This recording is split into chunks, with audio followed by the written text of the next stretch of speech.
The price is pretty much equal to the probability. You place a bid on yes, cut to Friday, and it rains. That contract settles out at $1, meaning you're making 30 cents in profit. According to the heavily redacted records I obtained, the director for the state's Bureau of Community Forensics, which falls under the Wisconsin Department of Health Services, filed a complaint. Internal emails I got show the city just didn't properly keep track of the notices they were sending out. The new Madison City Clerk, Lydia McComas, tells me they didn't know those overseas voters were never notified until I started asking about it. So because of your open records request, I was made aware. I've talked with over a dozen Wisconsin delegates throughout the week. These delegates hailing from all across Wisconsin say they're ready to put in the work over the next 74 days until November. The governor is calling his budget the most pro-kid budget in Wisconsin history. So what does that mean? Well, he's proposing extra funding for child care providers. Go to a prediction site like Kalshi, and anyone over the age of 18 can walk through those doors. The data tells part of the story. Over 1,480 bills were introduced this year. Of those, only 82 were signed into law, and 24 of those were fully vetoed by the governor. What does 28 grams really look like? Well, using the stand-in of peanut M&Ms, we'll show you. With this amount, you'll likely be fine, but anymore, it's a different story. The lunchroom, filled with chocolate milk, pizza slices, and sharply rising debt. I filed open records requests across Wisconsin to track unpaid school lunch debt balances from 2023 to 2025. Now, the School District of Superior tells me they don't track district-wide debt, but here's what I found for the others. The Madison Metropolitan School District saw a 70% increase in unpaid debt. Good morning. And a new shopper, too. At Badger Prairie Needs Network in Madison, a line forms before the food bank opens, young children in tow. I'm working a lot. That's where we met Alexia. She's a single mom of 4 whose kids receive free lunches at school. Even just getting them out to school in the morning, it's like, okay, I can get you a snack, but I know that when you get to school, you'll have breakfast and you'll have a snack, you'll have lunch. My children are going to be, taken care of. But her family didn't always qualify for free meals. She says those lunch bills added up, making her one of the many Wisconsin families left with a negative balance. It wasn't no $5, $6, $10 bill. It was substantial. Alexia is here with her sister Alize, who tells me she's not surprised by the rising lunch debt totals. Come on, look at the cost of food. Tracy Burton has heard that story before. She's the food pantry director. Most of the people that are coming to us have 1 or 2 or even 3 jobs. She's seen a 6 times increase in need since before the pandemic. 25% of their guests are school-aged children. In Sauk Prairie at Bridges Elementary School, students line up for the familiar ritual. There you are. Jeff Wright is the Sauk Prairie superintendent. He says debt in his district stays low thanks to community support. The kids behind me are 6 and 7 years old, and none of them have control over their family budgets. But even if a child's account is negative, it doesn't mean they're always going hungry. Most Wisconsin schools have policies in place to feed kids, but there's no such thing as free lunch. Wright says school districts are absorbing the costs of those meals, and it adds up. And so that does have an impact on the classroom, because if the district has to take money from one bucket to clear a negative in another, there are potential cuts that have to be made. The debt may only climb.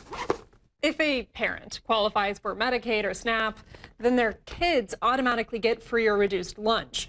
But the Trump administration's Big Beautiful Bill made historic cuts to those benefits, meaning fewer families will qualify for them. The Trump administration did not respond to multiple requests for comment, but a White House release from this summer writes, quote, SNAP was intended to be temporary help for those who encounter tough times. Now it's become so bloated that it's leaving fewer resources for those who truly need help. But that's not the sense for Alexia and Alize.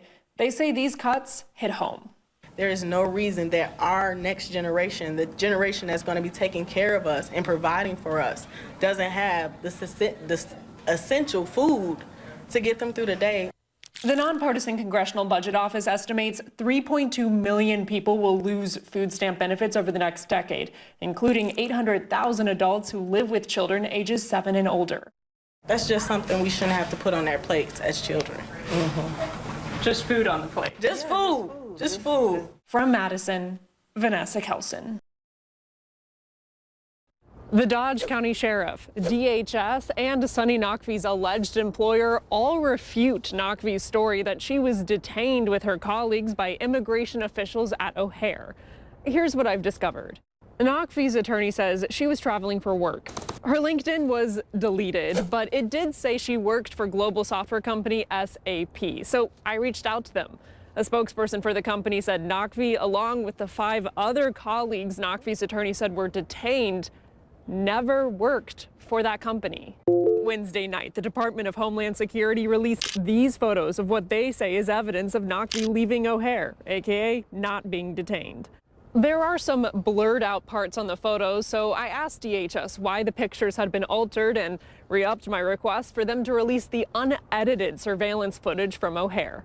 They haven't responded to my requests. From Madison, Vanessa Kjeldsen.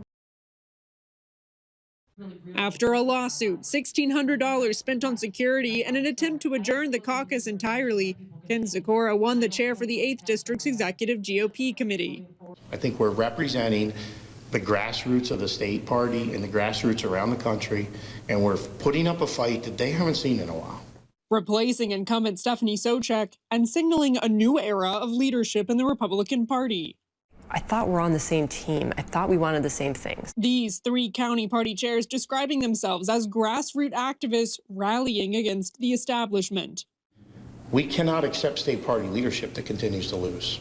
And speaking out against the chair of the Republican Party of Wisconsin, Brian Schimming. At this point, they've embarrassed us. They've embarrassed the state of Wisconsin.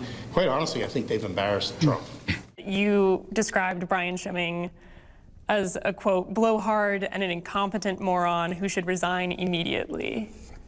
Do you stand by that? Yeah, That's pretty tough, Ken. Yeah, I know. I've been learned that. I didn't grow up in Wisconsin. Wisconsin's very nice, right? And I love that about it, but it's also why we have political issues right now, because we've been too nice. We have to play hardball at sometimes. And I don't back down from those statements. He is a blowhard. In a statement, Chairman Schimming responds, quote, inflammatory and divisive language isn't going to help elect Republicans. Our grassroots activists want leaders to respect the organization, follow the rules, and work tirelessly to further the conservative movement. The riff isn't new. Joel Bartle leaving these voicemails for a Republican last summer. Yeah, Joel Bartle, chairman of Pat County Republican Party. I know you're trying to it's like always. I need a call immediately. You chicken or what? Call me. When asked about the voicemails, Bartle told me, quote, I never said that. I don't remember saying that. I don't recall that. If I'm being totally honest, I feel like they hate the party. I feel like they want to tear it down and tear other people down. Sobczak supported President Donald Trump in 2016, 2020, and 2024. I think they try to take President Trump and say, look, he's being like, you know, flipping everything over. It's a little chaotic because you're trying to dig in deep, you know, the deep state, you know, and they try to apply that to everything. I mean, that was sort of Trump's, you know, thing that I'm an outsider, I'm not an insider, I'm not part of the swamp. But they have taken that to extreme. So people who have experience and who are on their team and have really the same agenda, they don't want them. Recent losses for the party, including liberal Susan Crawford defeating conservative candidate Brad Schimmel by 10 points for the Wisconsin Supreme Court, and Democratic Senator Tammy Baldwin's defeat of Republican Senate candidate Eric Hovde, are often at the center of the divide. Instead of trying to kill our own, we could have won those races. But Sikora and Bartle say the statewide party is in part to blame. I don't know if you've shaken Brian Schimming's hand, but he's not a guy that shovels too much stuff.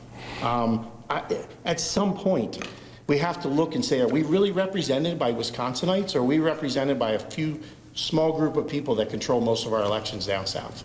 There was an email that you sent out where you said, quote, as far as I'm concerned, you can take all the rules and throw them out the window. And yes, myself and other chairs are going to break the rules. We really don't care anymore. Okay, I mean, we're not puppets. I mean, obviously we fight against establishment all the time. So there's 3 constitutions in the state party system. You have the state of Wisconsin, you have the district, and you have the counties. They can be changed at any time. All we have to do is hold a meeting. And if I get a quorum, we change the rules. That's not a real constitution. That's a suggestion. It's no different than if you had a girls' club. If you want to be a third party, like, get involved in a third party organization. Don't do that through the party and go against the Constitution, the rules we have laid out. Both sides worried for the future of the party. Ronald Reagan used to say that if somebody supported you on, say, 80% of the issues, he was 80% your friend, not 20% your enemy. Ken Sikora has flipped this completely upside down. If you start throwing out everybody who doesn't agree with Ken Sikora on every single issue, we're never going to win any race in this state ever again. We're in Green Bay. This is home of the Green Bay Packers. If you don't win as a Green Bay Packers coach, you get fired. So as Republicans, if we continue to hold on to failed leaders, we're going to lose our fan base. Our fan base is voters. We can't afford to lose our fan base. Now the Republican state convention is around the corner in May. I think our party leadership should resign. We should hold an election at the convention and elect new officers. And we expect some kind of battle there. We're prepared for it, and we'll fight harder. The party born in Wisconsin, divided. If Sikora or Bartle were in an armed force situation with me, I'd be checking my back more than my front. We're on the same team. Somebody needs to tell them that. In Green Bay, Vanessa Kjeldsen. To see the first part of this series, Chaos at the Caucus, you can head to our website.